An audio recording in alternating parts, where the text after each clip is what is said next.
Tick Tick Boom must be so personal to you in so many ways. I've been reading about the many, many connections you had to the film, to Jonathan. Can you let me in on some of the driving forces that led you to choose this for your debut feature? Absolutely. I feel like it chose me, honestly. I started writing musicals because I saw Rent on my 17th birthday.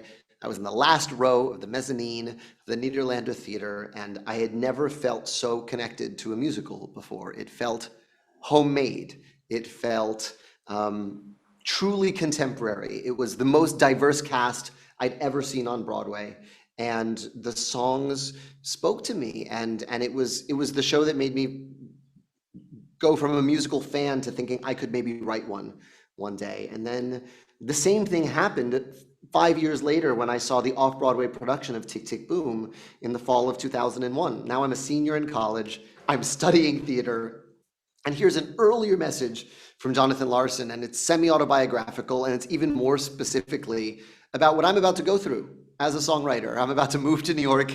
I'm going to try to do this impossible thing of writing musicals and having somebody somewhere hear them. And it was like it felt like a giant personal show just for me in the audience. And so when Julie O, my producer, told me she got the rights to Tick Tick Boom and the blessing of the Larson estate, I wrote her back so fast. I said, I'm the only person who can direct this. I've lived versions of this, and I understand it at a very deep level, and I'm really thrilled with her faith in me and the fact that it exists.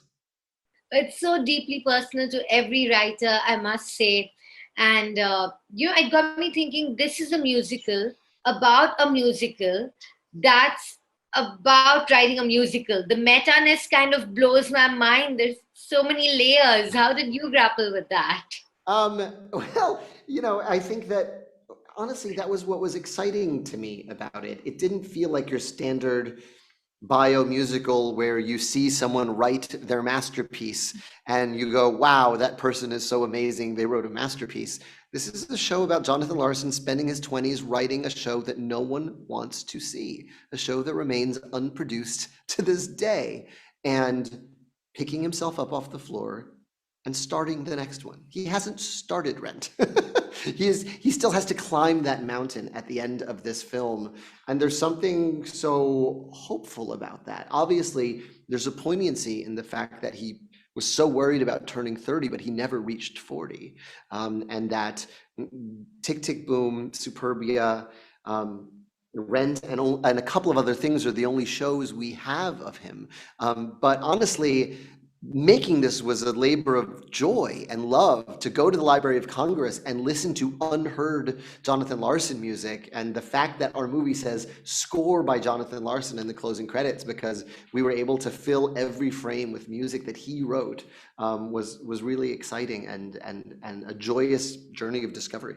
It is such a rewarding experience as an audience member, and I'm sure as a filmmaker. And I believe that nothing is tough for the man who made Hamilton. But was there anything tough for you about adapting this rather intimate play into this movie for the big screen? Yeah, well, the things that I felt good about and was excited about was that there's actually no definitive version of Tick Tick Boom. It's not like I'm adapting some giant hit musical and everyone has an opinion on who should play who and everyone knows all the songs. There are the many versions that John himself performed as a rock monologue in the 90s. There's the off-Broadway version that was beautifully adapted by David Auburn into a three-person show. And then Stephen Levinson, my screenwriter, and I just threw everything on the table and go, what will make the best movie version of this? Because movies are different from stage musicals.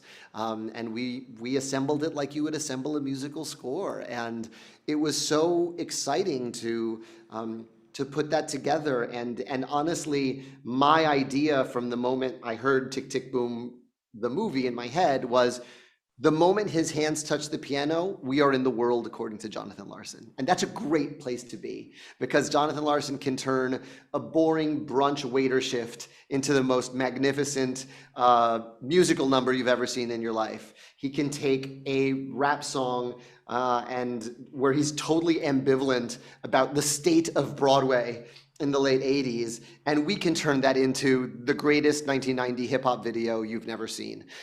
So again, something that in talking to Jonathan's friends and family came up over and over again was the fact that he had a gift for making everything feel like a celebration or a sense of occasion. He would throw Christmas parties where he didn't have gifts, but he would print a program where every guest, he would list what they had accomplished that year. He had this way of taking, they didn't have money for dinner, so he would say, okay, we're having a picnic and it's going to be on the roof. He took everything and made it into a joyous sort of a joyous celebration, and that's what we wanted to do with his life and his music. He sounds like a manic pixie dream guy, and I mean that in the best way possible. Absolutely. Well, Uh, that's interesting. I always hear that term as a pejorative, as if those people no, don't no, no, really exist. no, no, And no. and But and he for sounds me, yeah, no, for me, the thing about Jonathan was that he wasn't a saint. He could be impatient and he could be arrogant and he could get really stressed out, um and that's all real. And the other thing that I bring to this as a songwriter who's directing is living with a writer is tough. We always have a tape recorder on in our brains, and you never know whether something we experience together is fair game for me to write about later. And so we also tried to show that side of it. There's a beautiful moment where he is having a knockdown, drag out argument with his girlfriend, and at and the she end of it, said, "You're thinking about writing about this?" Yes. there is the way Sondheim put it in Sunday in the Park with George is there's a part of you always standing by. I'm very curious to know, why did you choose to end the story where you did? You could have gone all the way. You could have shown the kind of posthumous fame and love and adoration he received. But I feel like in trying to, just tell the story to the point where you did, it is to kind of show everyone that, you don't have to be this huge roaring success. Maybe writing is its own reward. What was that? What you were trying to say? Because that's what I took away from it. Yeah, 100%. I think that Jonathan has all these arbitrary benchmarks in his head of what success looks like and where he's supposed to be at age 30. And over the course of the movie, life deals him some real loss and some real blows. And he finally gets back to the purity of doing what he loves for the sake of it. And I find it even more hopeful that at the end of this movie, he still has to write Rent. His greatest work is still ahead of him, and we know that. And it's important that we know that, and that, that to me is more relatable and more interesting to me than like, here's a guy who wrote great musicals and look at him go, he wrote great musicals. This is someone who spent his 20s writing a musical no one wanted to see and remains unproduced to this day. And he still had the inner resolve and inner resources to get back up and get back to the piano. And that to me is the message for us, is you can't control what the world is going to do with what you're making, but you can control getting back to the piano. Well, I find your version was very inspirational, and the way you chose to tell the story rather than just, one with a happy ending and a conventional one. And thank you, Lynn. I always marvel at how I'm allowed to connect with a talent like you. And, it was my absolute pleasure. Thank you so much.